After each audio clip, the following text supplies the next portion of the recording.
Hi friend, চলে এসেছি একটা নতুন রান্নার রেসিপি নিয়ে। খুবই পুরনো রান্নার রেসিপি, চিটি কাঁকড়া। ছোট ছোট চিটি কাঁকড়া দিয়ে লাউ বানাবো আজকে। লাউ দিয়ে চিটি কাঁকড়া, লাউ দিয়ে চিংড়ি হয় ওরকমই লাউ দিয়ে চিটি কাঁকড়া বানাবো। তার জন্য আমি লাউ কেটে ধুয়ে প্রেশার কুকার ওটা সেদ্ধ করে নেবো। এই যে লাউ কেটে ধুয়ে প্রেশার কুকারে দিয়ে দিয়েছি, আর এই যে সিদ্ধ করে নিয়েছি। এবার এতে ফোড়ন দেওয়ার জন্য দেব জিরে, শুকনো লঙ্কা, তেজপাতা। এটা খুবই সিম্পল রেসিপি হবে। কড়া বসিয়ে দিয়েছি আমি, কড়াই দিয়ে দেবো তেল। খুবই পুরনো রান্নার রেসিপি এটা, আর খুবই হালকার ওপরে তেল দিয়ে দিয়েছি কড়াতে আমি। এবার আমি গোটা ফোড়নগুলো দিয়ে দেবো, তেজপাতা, শুকনো লঙ্কা। তেল গরম হলে তেজপাতা, শুকনো লঙ্কা আর জিরে।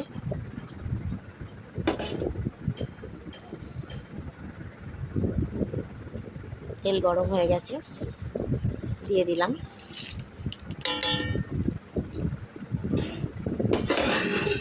এবার দিয়ে দেবো, এটা একটুখানি ভেজে বন্ধ হয়ে গেলে, মানে ভাজা মশলার গন্ধ এসে গেলে আমি এতে দিয়ে দেবো কাঁকড়াগুলো।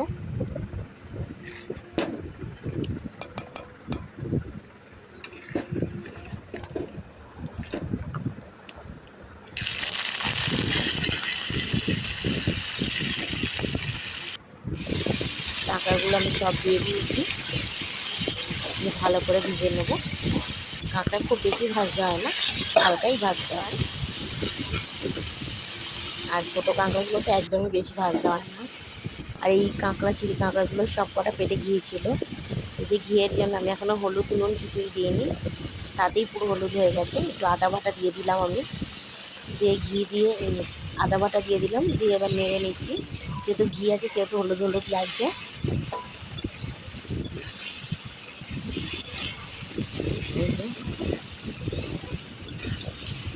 কাঁকড়া বেশি ভাজতে নেই, তাহলে টেস্ট পুরো খারাপ হয়ে যাবে। এই চিটি কাঁকড়া সবসময় পাওয়াও যায় না, অনেক কষ্ট করে পেয়েছি। আর 1 কিলো নিয়ে এসেছিলাম, কিছুটা রান্না করেছি আর এখনও কিছুটা রেখে দিয়েছি। আর একদিন ঝাল রান্না করে দেখাবো কাঁকড়া। আজকে লাউ দিয়ে করে দেখালাম, আর একদিন ঝাল করে দেখাবো, বা আরেক কুমড়ো দিয়েও একদিন করার ইচ্ছা আছে। দেখি কুমড়ো পেলে একদিন কুমড়ো দিয়ে করবো, নয়তো ঝাল দিয়ে রেসিপি করে দেখাবো, কাঁকড়ার ঝাল। আর ছোটো কাঁকড়ার পাকা তেঁতুল দিয়ে টক খেতেও খুব ভালো লাগে। এই বলতে বলতে কাঁকড়াটা ভাজা হয়ে এসেছে, এবার আমি লাউ দিয়ে দেবো। এতে সিদ্ধ করে রাখা লাউগুলো দিয়ে দেবো।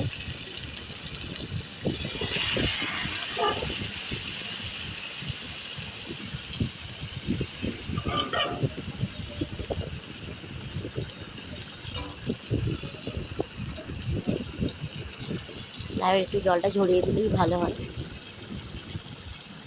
আমি চেষ্টা করছি যতটা পারবো লাউয়ের জলটা ঝরিয়ে দেবো বলে।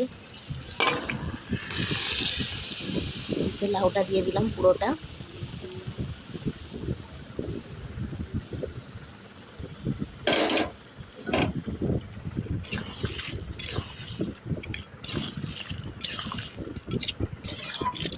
এখনই একটা খুব সুন্দর লাউ আর কাঁকড়ার গন্ধ উঠেছে।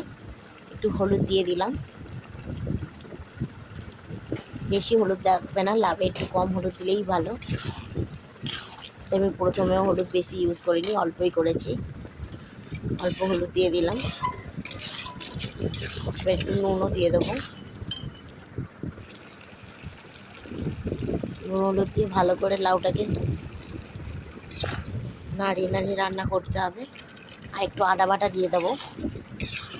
আদা বাটা না দিলেও ভালো লাগবে, কারণ প্রথমে আদা বাটা দিয়েছি। আমি একটু আরেকটু স্বাদটা যাতে ভালো লাগে তার জন্য আদা বাটা দিলাম। একটু ভালো স্বাদ হয় আদা বাটা দিলে, এরকম টাইপের মিষ্টি মিষ্টি তরকারিতে। এইটা একটু মিষ্টি মিষ্টি বানাবো, একদম লাউ দিয়ে চিংড়ি যে এরকম হয় সেই রকম। খুব সুন্দর কাঁকড়া আর লাউয়ের একটা গন্ধ বেরোচ্ছে।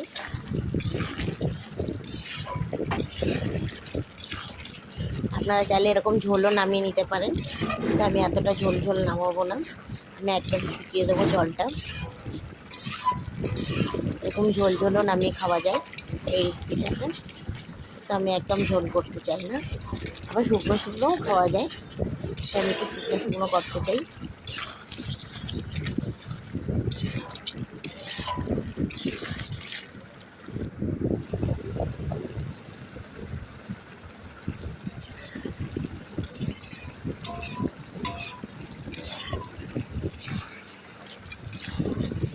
এই যে আর একটু শুকনো শুকনো হবে।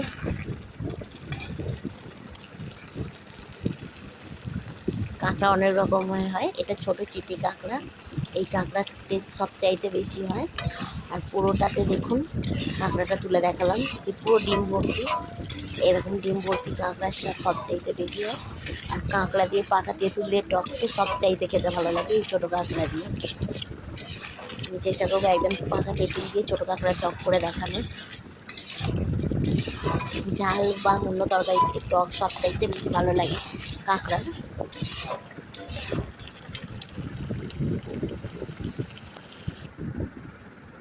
যে আমি নামিয়ে নিয়েছি, বেশি ঝোল আমি রাখিনি, কারণ শুকনো শুকনো খাবো। একটু দিদিমা খেয়ে বলবে কেমন হয়েছে।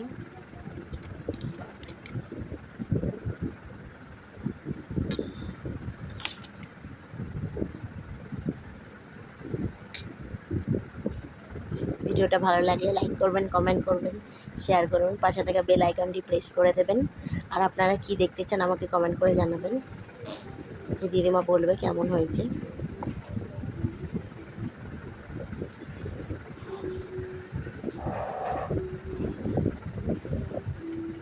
খুব ভালো হয়েছে, খুব ভালো। Thank you.